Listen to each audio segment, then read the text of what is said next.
Yep. Cool. So this is the Todd Capital. This is the Todd Capital Millionaire Podcast. This is episode 139. My name is Charles Oglesby, also known as Todd Millionaire, also known as partner with Millie, also known as Todd Billy, founder and director of the Todd Capital Investment Club, Todd Consulting. We're doing a lot of really cool things in real estate, in stocks, in the barber business, in the vending business. Make sure you leave us a rating review. We like ratings and reviews. Ratings and reviews are how we move up in the charts. 5-star reviews are preferred. Thank you all for tuning in. The purpose of this podcast is to share the stories of successful African-American business owners and investors so that people can hear the stories of successful examples because they do exist. We want people to learn that business and investing are the true keys to financial success and generational wealth. With us today, we have Mr. Lyle Fredrick. He goes by Lyle or Lie McFly on Twitter. He is everywhere. a real estate wholesaler, mobile home investor, and he has a lot to say on social media. I've been seeing him floating around and showing his success. So I wanted to have him on the show so we can talk about just his whole profile, man. So welcome to the show, man. Hey, man, I appreciate you. Appreciate you having me, man. I was surprised that you had reached out, man. I've been checking in at the podcast, the blog, the tweets. So I'm very familiar, man. So I appreciate you inviting me on. Cool. So the question that I always start with is, what was life growing up? What was life like growing up? So growing up for you before you got into real estate, what was that like? Where you want me to start, man? Like as early as I can remember, or what? Well, I mean, a lot of people, they would just say like, I grew up, my parents, they worked, they did all these different things, and I started to get into entrepreneurship because I picked up whatever book or I talked to this person. Yeah, okay. Well, yeah, growing up, man, my parents are divorced, you know what I mean? So I'm still close to my parents. But they were divorced. They part divorced when I was like 3 years old. And man, we and it's kind of funny that I like to wholesale manufacture homes and everything now because when my parents divorced, we moved into my aunt's house, and so my mom, she has 3 kids, right? So it was 4 people in one bedroom in that house. So it was 3 people in one bed, and my brother had a cot, and and my mom she played a big role in what I do, man, because she gave me a suggestion one day when I was in the grocery store, to start out. We saw some food, we saw some candy on clearance, and she was like, you know what, it'd be a good idea if you buy some of this candy and go to school and sell it. So I thought that's what really started me out, man. That's how I made my first dollars. And everybody says, how do you do the mobile home thing? I'm like, man, it's as simple as buying and selling candy. It's the same concept. So, I think that's what started my entrepreneur journey. Man, I've sold everything from candy. I used to print T-shirts and sell them with my own designs. Cars. I used to wholesale hoverboards when those were real hot back in like 2015. I mean, I was that's how I really learned how to wholesale because my friend Truth, he's a big reseller, man. He's a big reseller. He's been reselling since he was a kid. I call him a legend. But that's how I learned how to wholesale. No money up front is the same game that I played with these houses and the mobile homes. No money up front. You giving me this product and my word, and I'm bringing you the money back. So that's the same how I played with the mobile homes. But that's my journey. People gave me suggestions, and some people gave me things to sell. And I always wanted to make bigger and faster money, so you just move up each time. That's basically how I became how I am.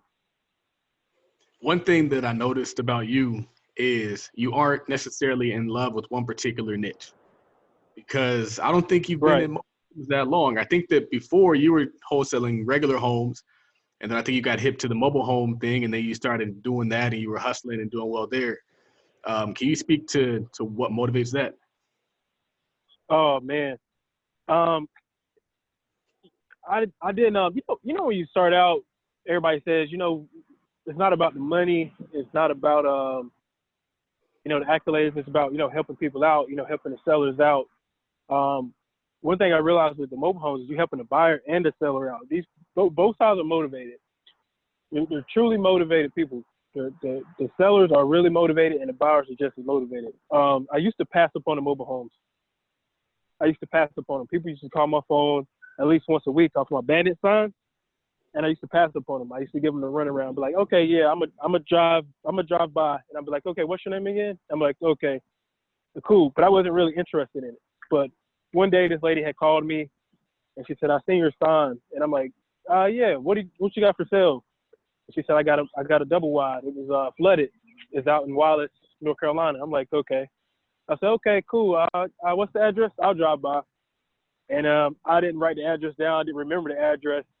And I'm driving, and something told me to call her. Probably call her back the next day. And her name is Rose. I said, hey, what did you say about the house again? I don't know. Something just clicked in my head to hit her back.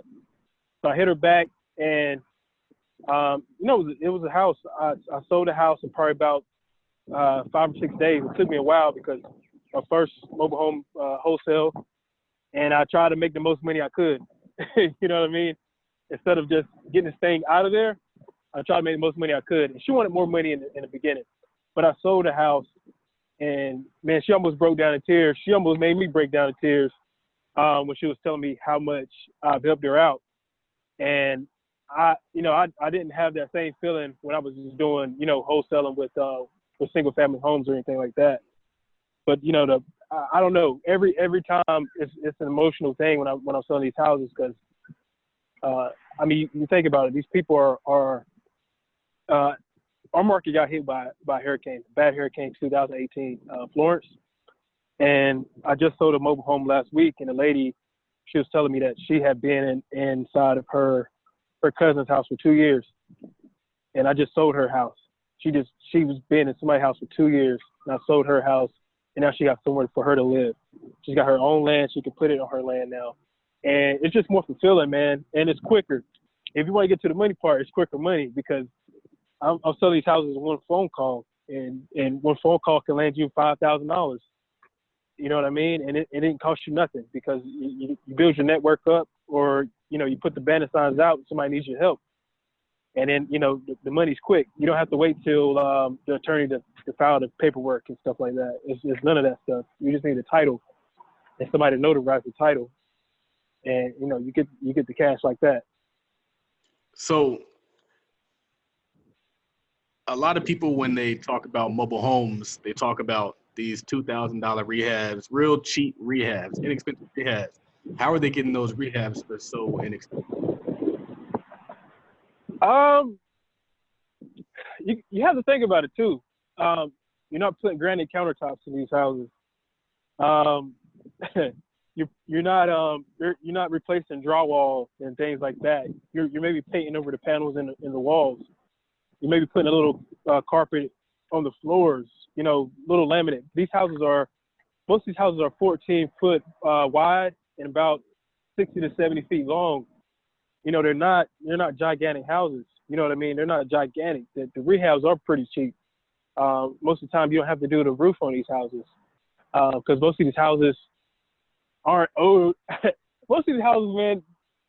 Most of the houses that are getting sold are like 1990. That's how old they're gonna get. So if you got a 2003 house, of course the rehab is gonna be low. You don't have to put new roof in the house. And if you did, it'd probably be $3,000 to $4,000. That makes sense. Because a lot of times, if you single family homes, you could buy a home that was built in 1910. Yeah. And like everything in that house is old. That makes perfect sense. I never thought about that. By that time they should have put 10 new roofs on that house. So, and plus, man, these people just want somewhere to live, and you don't have to fix it up completely. I've never fixed up one of these houses, and I have no trouble selling them. I never fixed up a house I've only cleaned them out. I've probably swept the floor, but I've never fixed any of these houses. And most of the time, they always went to an end buyer as the homeowner, and they were probably gonna do their own repairs. You know, people make these homes their own, so you don't want to overdo these houses. And plus, another thing about not overdoing them is that if you overdo them, you're gonna want to get more money out of the house. And a lot of people have $10,000 to spend, but it's gonna be less people that have $20,000 to spend, and you mess up your profit margins because you have to sell it lower if you overdo them. So, how does somebody go about finding these homes? How does somebody go about knowing that the market is safe? Because I live in California, and it's not a lot of mobile homes out here that you can buy for the price that you guys are paying for them. You guys are out there paying $500, $2,000. Yeah, I look exactly. at my area, and they're like 60 grand. And so it's like, for an out-of-state investor, how could they find something, and how can they know that it's in a good market? What are some tips you might have? Man, one thing I want to touch on too before I dig into how to find them is that I don't know. I'll say that the prices are pretty justified. 60,000 might be justified in your area. It's kind of crazy, but I mean, one of the best ways to find them is Craigslist. You know, post a Craigslist ad, and those people hit you up all day long. If they don't hit you up all day long, you might get 1 or 2 hits a week. But they're definitely on there. They're definitely on Craigslist. Facebook Marketplace is another big place. You want to post an ad. You don't want to. You can post an ad, but if you don't feel like doing that and you want to go through the listings, yeah, go through the listings, and you'll find some pretty good stuff. I compare mobile homes. Well, I compare these homes to cars, because they're considered a vehicle, really. But I mean, just think about if you're you're in the market for a new car, and you want to find a cheaper market. It might be higher in California. It might be cheaper in North Carolina. Okay, so you go on Facebook just like you would looking for a car. You go look for these houses. They're going to be on Facebook. I guarantee it. Market's getting a little dry right now, but they'll be on Facebook, Craigslist, and probably connect with a local wholesaler who does it. That's the best ways to find them. Do you only do mobile homes in your immediate market, or do you look in other areas, Ohio or Detroit? Or Oh Alabama? man, no, I'm only looking at my market, and I'm looking probably like the furthest I'll probably look is like an hour and an hour 30 minutes maybe. I don't have a problem. I don't have a problem driving an hour to go look at a mobile home. I've done it before. I've crossed state lines. I went to South Carolina a few times for mobile homes. And that's Conway, South Carolina. I went down there. Conway, Myrtle Beach is probably like an hour and a half away from me. So I don't know. My market is good enough for them. We're you're 10 minutes outside of the city limit. You're in the country, man. That's all you're going to see is mobile homes. So it's an abundance of them. And I think there's probably more people that live in mobile homes and stick-built homes in North Carolina, maybe. But I'm kind of spoiled in that sense. It's not like I live in the middle of Manhattan. You're not going to find those. So I don't really have to go out. But I heard they're cheap in Ohio. I heard they're cheap. Mm-hmm. So really cheap. I want to say that you're the person who did like a mobile home park deal. And you were talking about how like you kept the guy in the deal just as kind of like just doing the right thing. Can you talk to us about that deal? Oh man, yeah. So yeah, first of all, I want to say that the mobile homes, if somebody's having trouble wholesaling, period, they're having trouble finding a deal, I don't know, you might be stuck on what one type of house looks like.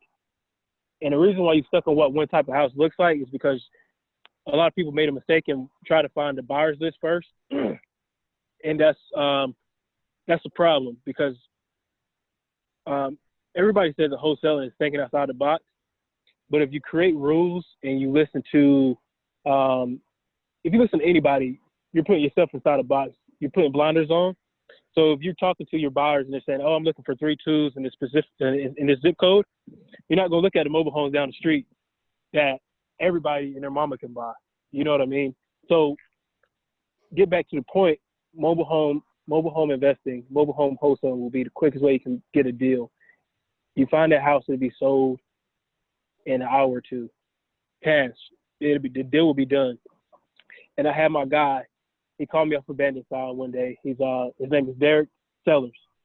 He's in his 40s. He was like, "Hey man, I want to get into this wholesaling thing." I was like, "Okay, cool, man." I said, "Man, I know you're having problems. The quickest way to get a deal is through mobile homes." And I left him alone. I leave everybody alone because I don't want you to depend on me for your deals, your information, or anything. I want you to stand on your own 2 feet. So I left him alone, and I heard back from him maybe like 3 months. He was like, "Hey man, I've been looking at mobile homes, and there's a park closing." I'm like, "Oh yeah?" I said, "Okay, cool." We go look at a park, and we sell maybe like 6 or 7 houses out of that park. And he didn't have to bring me in, man. You know what I mean? He needed my help on a few like questions, but he could have left me alone and sold the rest of them himself. But I always return the favor to him. So last week when I sold that mobile home, I got a good park owner. He calls me every time he needs something. He said, "I got this house. It has no title, and meet me over here." And the park owner said, "How much do you think we can get for this house?" I said, "Maybe 6,000 or 7,000." He said, "Well, give me 5,000 for it, and you can have anything you can get over that." I'm like, "Okay, cool." So I called my guy Derek. I didn't need his help to sell this house, but I knew that he's a good guy. He helped me a few months ago. He didn't need my help either, not totally, but I returned the favor because I always want people in this area to make money because every time that you bring somebody in, they're going to return the favor.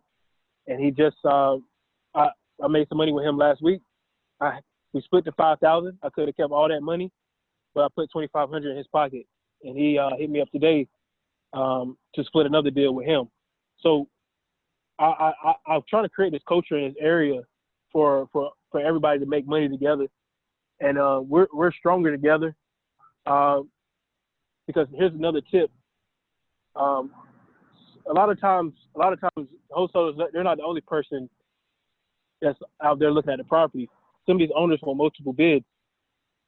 And if you and your man are bidding against each other, every time y'all bid up, you lose money. So if there's a property, let's say the owner wants 110,000, okay, I'm gonna check out what marketing they found me from. They found me from bandit signs, okay. My man got bandit signs too. I'm gonna call him. I'm gonna say, "Hey, do you know this lady? Her name is Amanda." He's gonna say, "Yeah." I'll say, "Okay, cool. What did you offer her?" I said, "I'm gonna offer the same thing, because if I offer 115,000, we just lost $5,000. So everybody should take that. Everybody should take that tip. If both of you guys are called, on the same deal, offer the same amount of money, the seller has no choice but to accept the offer, or offer less than what your man did, because at the end of the day, if you sneak him and offer more, he's gonna do the same thing to you on the next deal. But I like to split the money. I don't have to split the money all the time, but some people, they're not doing volume. I'm not doing the most volume either, but I always want to keep money in people's pocket. It's political for me sometimes, and we can all get money, man. There's a lot of houses out here. There's a lot of deals. We can all get money. So that's my main thing. So when you reach out to a seller, what is that conversation like? So a lot of times these people reach out to me. Most of the time. A lot of times. But I just try to see what the situation is. If they're in a park, most of the time, a lot of these people will be behind in lot rent. These people will be behind in taxes. They might not even want to live inside of a mobile home anymore. but a lot of times they reach out to me. What's the question again? Just kind of like, what does it sound like? Are you saying, hey, Mrs. Oh, Seller, my name is Eli. I invest in mobile in the city. I don't know what it sounds like. right. Okay. I'll tell you how it's just regular. It's just regular. It's just regular how you would do a wholesale deal. You know, just check them out. Are you interested in selling this house? How much do you want? But the way I do it with the mobile homes is I tell them straight up. You know, I look them in the eye. I tell them straight up. You know what? This house is great, but you might have to move this house. That's a key thing. It costs a lot of money to move the houses. So you can buy another home by the time you move them. It's about $3,000. I say, okay, you know, this house is great, but you know, I'm not really interested in it for myself. But what I can do is I can bring you a buyer, and you know, they'll just pay both of us. And 10 times out of 10, they'll say okay. And keep that in mind. I said 10 times out of 10, they'll say okay. So I haven't had anybody oppose that yet. I don't know why it's different from single family. I haven't really tried that much with single family. I tried a few times and it worked. But with the mobile homes, I don't use a contract either. Just strictly off word and a handshake. I think it's dope because a lot of people, when they're wholesalers, they're like, well, I'm a real estate investor and I'm going to buy your home. And then at the closing, there's like, who the heck is this guy? Who's the other dude? Exactly. Oh, yeah, that's exactly. So I like that you're transparent. I think that's dope because 10 times out of 10, it shows you don't have to find the ball. Because and you think about it too, the reason why I do that is because if I bought the house, I would have to put the house in my name. I would have to sign the title, get a new title with the DMV. That might take 3 or 4 weeks for the new title to come in. I don't always have 3 or 4 weeks to sit around and wait for a title. So, you know, I bring the buyer in. This is how the deals go. I bring the buyer in. I say, hey, meet us at the UPS store. UPS store notarizes the titles for $5. It's pretty cheap. Wow. And they notarize the titles for $5. Compared to cost on a real estate deal. Yeah, I mean, you're talking about a $5 closing versus a $995 closing with an attorney. So, you know, I pay the $5 because I'm making $5,000, $2,500. Even if I'm making $500, I pay the $5 because, you know, the deal took me 30 minutes to do. So, you know, it's just me, the seller, the buyer, and people get scared about doing that transaction. But every time, me and the seller, we count the money together. Every time, I don't care if it's $10,000 cash, $6,500 cash. We count the money together. I take mine, they take theirs. Sometimes it's in a separate envelope, so we don't have to count it. Sometimes, and most times it's in one envelope. But you know, that's how those deals go, man. It's amazing. So, are you driving for dollars? Or are you bandit signing? Or are you doing both? You know, bandit sign, driving for dollars. The bandit signs work the best. They really work the best because especially when it's near a park. I put them near parks. I don't put them directly in front of them. I might put them down the street. But it's because some of these parks have 100 units. And, you know, each unit has, you know, each unit has a separate number. Of course, I can skip trace them. It'll take a long time. Yeah. Door knocking too. Door knocking has helped a lot. And sometimes the mobile homes are on private land, and you can drive for dollars that way. You can. That's another deal. I closed 2 deals like that. I think it's this month, where the house and the land was separate. That's another thing. Sometimes the house and the land are separate. If the house has a title, the vehicle title, it's not considered real estate. It's a vehicle at that point. They have to revoke the title and get a deed for the house.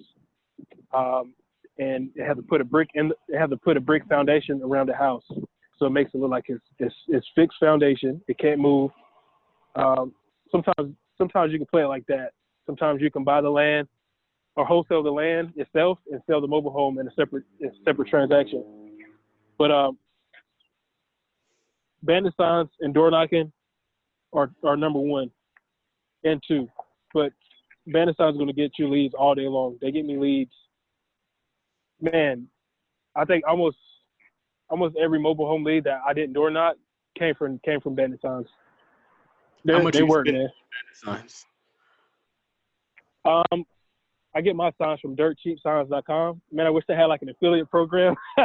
Wish I had an affiliate program, man. But I get my signs from dirtcheapsigns.com, and I created a handwritten font, and I'm paying about $235 for 100 signs.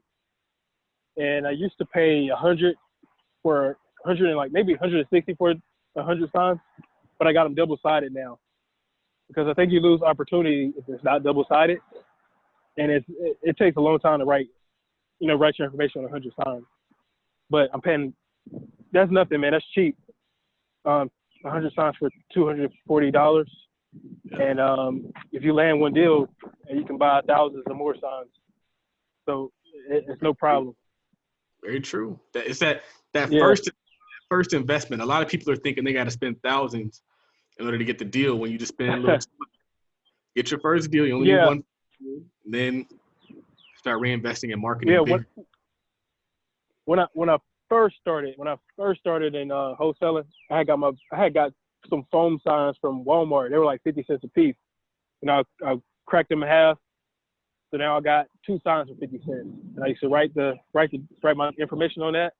That's how I got my first contract, and that one failed, but that's how I got started. You don't have to spend the most money. Just a couple dollars, you can start your marketing. Yeah. It works. With Nita, what she did is she went and got old cardboard boxes and took a Sharpie and said, "I buy houses" on a Sharpie, and that got her going. $0 Yeah. $5. She's a hustler. She's a hustler, man. People got to understand that. And Damon John has a book called The Power of Broke. I bought that book maybe like 3 years ago. It's called The Power of Broke, and it just shows you how to bootstrap. You know what I mean? Like, if you've been down and out, you've been hustling before, you know how to make some money without a lot of marketing expense. And I think that's the beauty of wholesaling, because if you can run lean, you don't have a lot of overhead. You don't have to pay for billboard signs when you got bandit signs. Billboard signs are already in one spot, and the same 5 o'clock traffic is gonna see them every day. You know what I mean? But if you got bandit signs at every stop, it's crazy. It's gonna work. So bandit signs are better than billboards. Nice. Yeah, bandit signs are better than billboards, in my opinion. I've heard guys not getting deals from billboards. And they cost a lot. But yeah, they do. They cost a lot of money. It's not cheap, man. It's not cheap. Not cheap. What was your best deal? What was your best ever deal? Ever. In mobile home and regular deal, right? Yeah. As far as like money wise. Well, just what was your best deal? It doesn't have to be the one that made you the most money. Okay. Man, my best deal.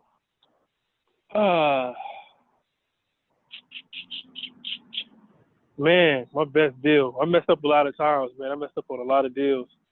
Even if I won them, I messed up on negotiating. But I think the first mobile home deal, I think that was the best one, because that one made me cry when it almost made me cry when we finished the deal.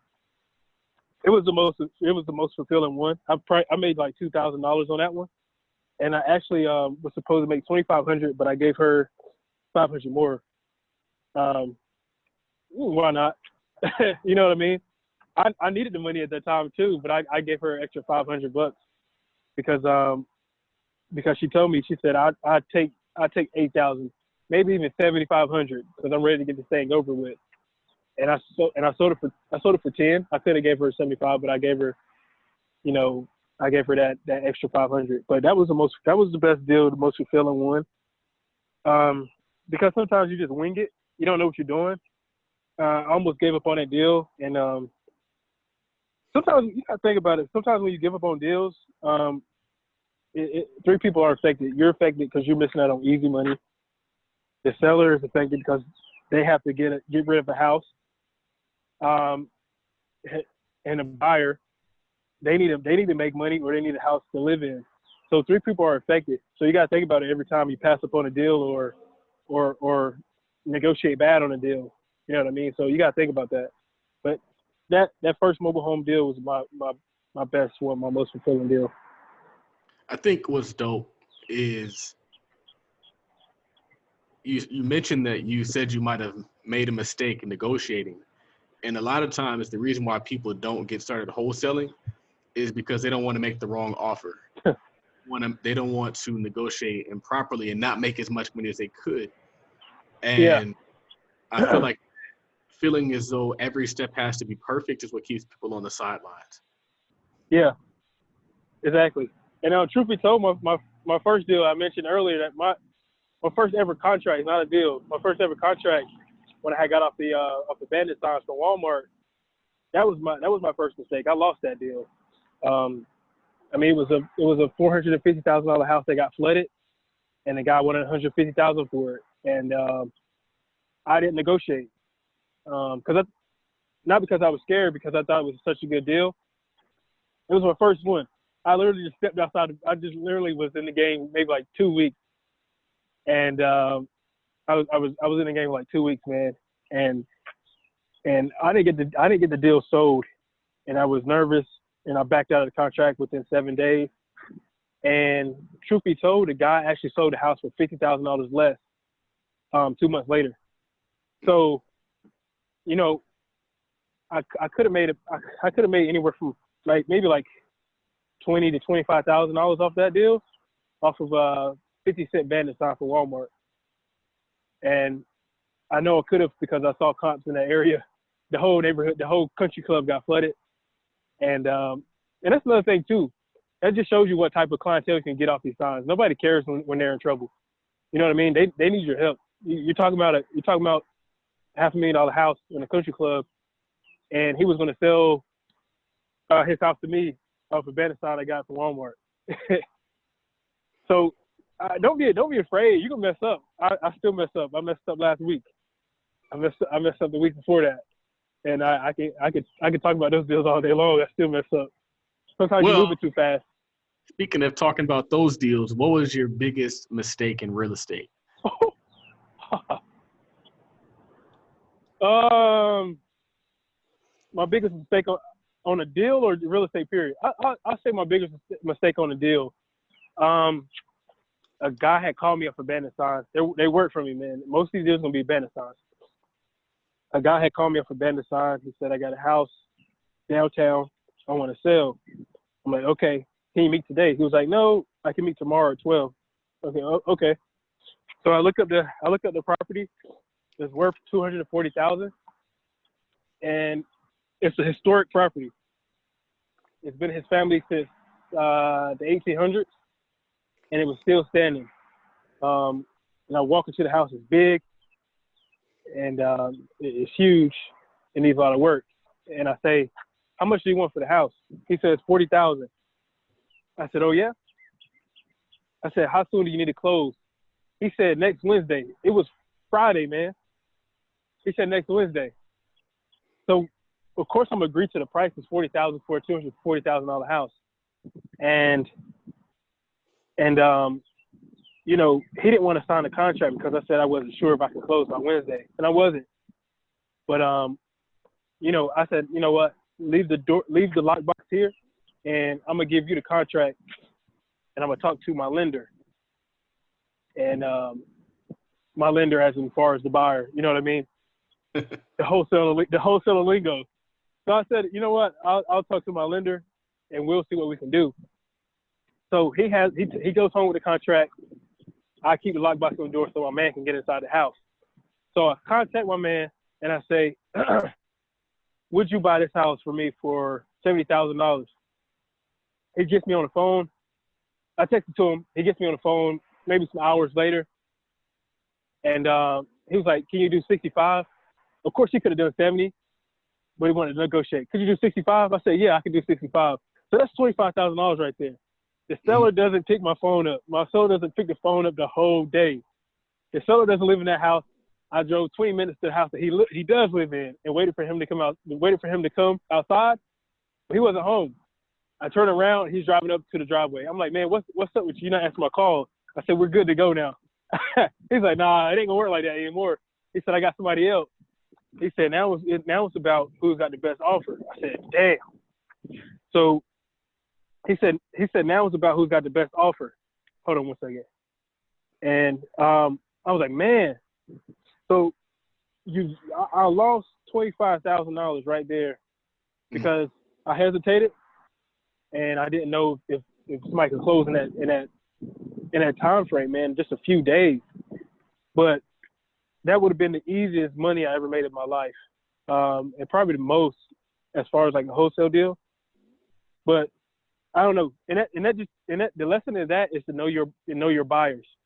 I didn't know how some of my buyers would close, because some of these buyers are started cash buyers, but they got lenders and they might need to close in 2 weeks, and everybody says need to close in 2 weeks. So you think your whole buyers list needs to close in 2 weeks. Some of these guys can close in 2 days because they actually have cash. So you got to know your buyer's market. You got to know your buyer's list. That's one of the biggest mistakes. And I'm probably still making that mistake to this day because a lot of guys still talk about financing and they're on my list. But yeah, man, you got to know your buyer's list. Know your buyer's list. What they're capable of. So I'm going to wrap it up. I'm going to ask you a few quick questions. Okay. The question is, who is somebody that you look up to and why? Somebody that I look up to. That's a tough one. Man. I'll just describe who the person that I would look up to, like just somebody who takes care of their family, somebody that that presents themselves well, and man, somebody that will take care of any necessary business and don't cause any trouble. But could cause trouble if need be. You know what I mean? Just a well-rounded person, man. I really have James Bond is a cool guy. I'll say that he's a cool guy. But I mean, there's a lot of I don't know. I don't have somebody off the top of my head, man. I don't have somebody off the top of my head. I don't believe. But there's just somebody who's taking care of business, man, and living by the code. Living by the code, man. I'll even say Michael Corleone. He's somebody I look up to, man. He's a fictional character, but hey, I'll take him. The next question is, how are the ladies treating you? It seems like you got them on lock right now. Nah, you know what, man? I'll say this too. Like, I don't know. The ladies are distracting, and a lot of young guys they just gotta take a break. And I tell a lot of girls right now, man, I'm not good for you because I don't got time. A lot of people not on their job, man. A lot of people not on a certain level. And I'm glad I really didn't get hitched to anybody or get anybody pregnant earlier on in life because I wouldn't want to be with those people now because they're just not on the type of time that I'm on, man. But I don't know. The ladies are cool, definitely. They're cool. They're cool, man. But man, it's a lot of girls that they're just trouble. They're just somebody cool to kick it with. But hey, I love them either way, man. But either way, yeah, man. What's your favorite business book or real estate book? Favorite real estate book? I don't read a lot of those. I've only read like 2 real estate books in my whole life. There was one called Learn How to Wholesale. I don't know the guy's name, but it's on Amazon. It's just Learn How to Wholesale, I believe the title is. And of course, Rich Dad Poor Dad. But the thing about me, I don't even, man, if the book is more than 100 pages, I really don't read it. It takes a lot of time, man. It takes a lot of time. A lot of people want to shake their head at that comment, but I'm really good at just downloading the information if I watch reviews on YouTube. I'm a visual learner. And that's my thing. If you can illustrate a whole book, I'll know everything about it. So that's how I download information. Next question is, what sets apart successful wholesalers and investors from those who give up, fail, or never get started? They don't give up, fail, and they get started. That's what separates them. Yeah, when I failed that first contract, I was like, damn, not again, because this isn't my first time just trying to step outside of a job or anything like that. This isn't my first time trying to do my own thing. I failed before. Well, that one really hit me because I was like, man, this is something that can actually work. And I was like, man, I gotta win. I gotta make this happen, because there's no telling what else is there's not a lot of other things out there. You know what I mean? That'll work well. I love the game. I love what I do. It's not like I'm gonna go out and start breeding dogs or anything, because I love dogs, but I don't love that process. I love this game. But I mean, people, if you give up, if you fail, if you give up after failing, that's the problem. If you're failing, you're trying, man, because you're gonna fail. I fail every day, every week. I just lost the contract. The people call me off of Bannatyne again. This is probably like March 9th, something like that. And they call me. I go look at the house the next day, and I'm in the house 5 minutes. It's empty. There's nothing to look at. And I'm like, okay, I'll call your sister. I give her an offer. I'll call her, and I'm like, what did you guys want for the house? She was like $50,000, and I jumped at a number too fast. I said, I was thinking 48. Scratch the back of my head, just lying. I was thinking 48, but I could do 50. And I guess that might have scared her a little bit, because I jumped on that number too fast, and the house needed a lot of work. So, she had happened to get in a car accident that day, and I just tried to follow with her throughout the week, and she said, call me back Monday. So she texted me Monday, and she said, hey, the car wreck was just overwhelming. Here's the realtor's phone number. I'm like, what are you, the realtor's phone number? So they listed the house and had it sold in an hour. So wow. It's just little mistakes that you make. Maybe I made a mistake not building that rapport with her brother, because I was in and out of that house in 5 minutes. There was nothing to look at, and he was a little standoffish. I know I don't know why, but a lot of black sellers are standoffish, and I asked a lot of people on Twitter about that, and they say they experience the same thing. I've driven up to houses, and the first thing the lady says is, "Oh, what did you do? Hit the lottery?" I'm like, your house is probably worth like $30,000. I don't have to hit the lottery to buy your house. You know what I mean? But when I walk into a white person's house or a Hispanic person's house, they don't have no problems. They want to sell me the house quick. They don't ask any questions.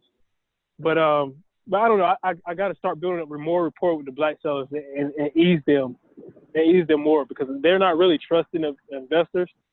They're more trusting of real estate agents for whatever reason. And the white people and Hispanic people, they don't really want to deal with real estate agents. Not in our market. Interesting. Yeah. So where can people find you? Where can they find out more about what you have going on? Where can they follow you and support you? On Facebook and Instagram, I got a business page. My business is Carolina Cash Buyers, and that's how you spell that. Carolina as in North Carolina, Carolina Cash Buyers on Facebook and Instagram. And on Twitter, it's LYEMCFLY. They can follow me there. I got a link to my YouTube in my bio. If it's on YouTube, it's just Eli F, ELI, and then the F, separate. But yeah, I'm trying to upload more stuff on YouTube just to create some content. But yeah, man, follow me there. Check out my business page too. So trying to do some cool things on there. Cool. So I think this was a dope episode. You dropped a lot of game. You gave a lot of value. Appreciate it. Finding deals and not chasing bad bees. Episode 139. We're back after about a 2.5 week break. It wasn't on purpose, Oh just man. had other things going on. But appreciate you guys for all rocking with us and looking out for new episodes. My name is Charles Oglesby. You can find the store at gumroad.com/Todd Capital or www.toddcapital.co. Episode 139, signing off. Yes, sir.